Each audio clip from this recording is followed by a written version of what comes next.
ଆସନ୍ତୁ ଆମେ ଆଜି ଜାଣିବା ଆମର ଆଧାର ଅଥେଣ୍ଟିକେସନ୍ର ଯେଉଁ ଟ୍ରାଞ୍ଜାକ୍ସନ୍ ହିଷ୍ଟ୍ରି ଆମେ କେତେଥର କେଉଁଠି ଆଧାର ଅଥେଣ୍ଟିକେସନ୍ କରୁଛେ ତାର ଆମେ ଟ୍ରାଞ୍ଜାକ୍ସନ୍ ହିଷ୍ଟ୍ରି ଆମେ ଆଜି এই ଭିଡ଼ିଓ ମାଧ୍ୟମରେ ଜାଣିବା। ତ ପ୍ରଥମେ ଆମକୁ ଆମର ଗୁଗଲ୍ ସିଟ୍ ଖୋଲିବାକୁ ପଡ଼ିବ। ଗୁଗଲ୍ ଖୋଲିଲା ପରେ ଗୁଗଲ୍ କ୍ରୋମ୍ ଖୋଲିଲା ପରେ ସେଠି ଆପଣ ମାରିବେ UIDAI को मारी सर्च करेंगे। सर्च कला पर गोटे इंटरफेस खोल एमतीका इंटरफेस आप आगे गोटे पेज खोली तो आप तलू स्क्रॉल करने तलू स्क्रॉल कला पर गोटे आसो आधार सर्विस आपण आधार सर्विस उपरे क्लिक करेंगे। क्लिक कला पर पुणी आ गोटे नुआ इंटरफेस खोलला पर आप एमती तलू स्क्रॉल करके जिवे जोटी आपणकर अच्छी आधार लिंकिंग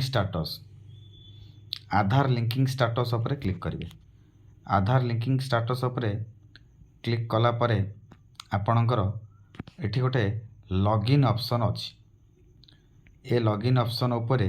आपन को क्लिक करबा को पड़िबो एवं ए क्लिक उपरे आपन एठी आधार नंबर कैप्चा प्रदान करबा को पड़िबो। हमको ये जो एंटर आधार नंबर अच्छी हमको ये एंटर आम आधार नंबर को करने को पड़ो।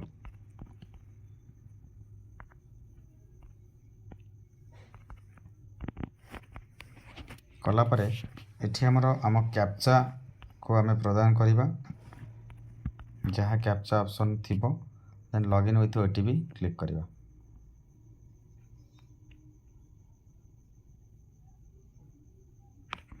सर्भर एरर अच्छी तो से प्रॉब्लम टिके होची।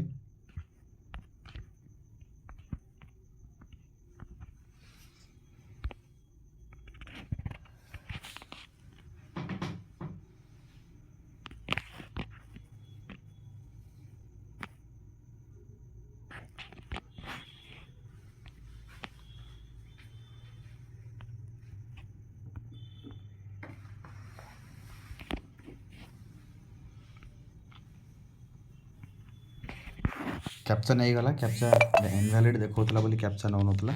तो आमर एठिकी ओटीपी आसिला तो आमे से ओटीपी टाको एठी देला परे लॉगिन ऑप्शन ऊपर क्लिक करबा एवं आपनकर आमर जो आधार रे जो आमर गोटे आईडी अछि से आईडी टा ओपन हो जाए ऑटोमेटिक आईडी ओपन हो जाए। तो एठी मो आधार डाटाबेस एठी शो कला ए जगह रे फोटो ऑप्शन अछि पूरे माय आधार जो लेयर अछि सेठी मो फोटो अछि तापर आपनकर डॉक्यूमेंट अपडेट अच्छी आधार डाउनलोड आधार अच्छी ऑर्डर पीवीसी कार्ड अच्छी एड्रेस अपडेट अच्छी बैंक सेटिंग स्टाटस जानीपर आप थ्रू एमती पर आप आसला तौक स्क्रॉल कला ये गोटे अच्छी ऑथेंटिकेशन स्टाटस हिस्ट्री तो आप ऑथेंटिकेशन हिस्ट्री उपरे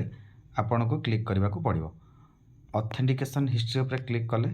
आप गोटे पेज खोल पुणी नुआ पेज खोल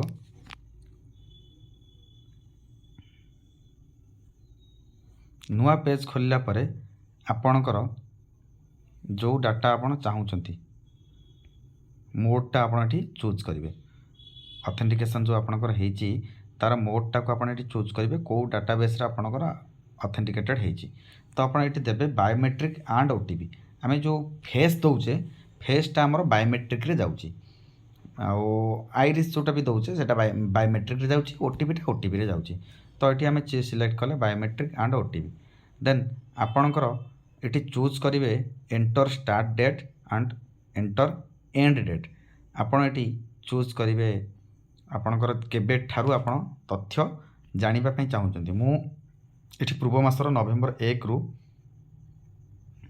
तथ्य जानापी चाहूँगी नवेम्बर 1 रु डिसेम्बर 4 भितर मु मो तथ्य जानापी चाहूँगी तो मु नवेम्बर 1 रु डिसेम्बर 4 भितर मो तथ्य कौन अच्छी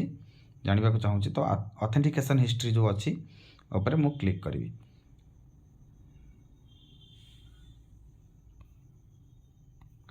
क्लिक कला पर तलक मोर आसीगला मु केते परसेंट ओटीपी यूज करची केते परसेंट बायोमेट्रिक यूज करची केते परसेंट डेमोग्राफी यूज करची तो मोर एठी सब जगह डाटाबेस आसी जिवो। आसला परे एगुरा सब है आपंकर ये शो करुच्ची देखो एक नंबर ओटीपी बेस्रे आपण ओटीपी बेस्रे आपण जोटा मुझे जहाँ भी एटा करची नेशनल इनफॉर्मेटिक सिस्टम नेशनल इनफॉर्मेटिक सेंटर एटा को मोर ओटीपी कर तो एबे सेकेंड है ओडिशा कंप्यूटर एप्लिकेशन बायोमेट्रिक जोटा कि मोर एटा अटेंडेंस बेस रे करा जायछि अटेंडेंस पई करा जायछि Odisha computer application centre 3 number एमती बहुत सारा जिनस आमर ये हिस्ट्री शो कला आम या तलू जावा एवं ये डाउनलोड पीडीएफ अच्छी डाउनलोड पीडीएफ उपर आम क्लिक कलापर आमर ऑटोमेटिक डाउनलोड पीडीएफ हो गला एठी आमर पासवर्ड मन रखु मुझे पासवर्ड आपणकर जो यहीटा को डाउनलोड जो हम आप केमी खोली पारे पासवर्ड मारे कैपिटल आपणकर नार चारिटा अक्षर प्रथम कैपिटल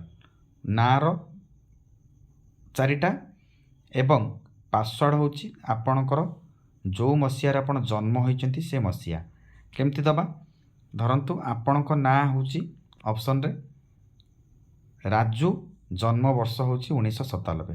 आपण एठी राजू मारिबे कैपिटल RAJU आपणक जन्म वर्ष होला 1997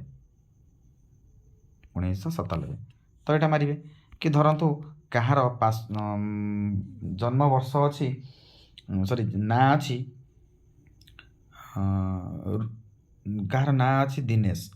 दिनेश हूँ ना DENESH तो 6टा नंबर सेठी आपण 4टा नंबर मारिया पड़ो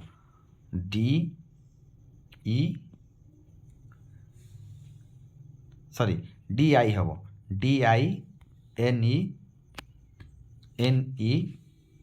आपणकर वर्ष 2000 जन्म वर्ष 2000 मारे तापर आप ओपन पर क्लिक कले आपणकर पीडीएफ खोलीज ये थिला आपण मानक पई तथ्य आपण मानकर आधार ऑथेंटिकेशन रो केमती आपण मानकर हिस्ट्री बाहर करि परिबे तो आपण मान पई ये थिला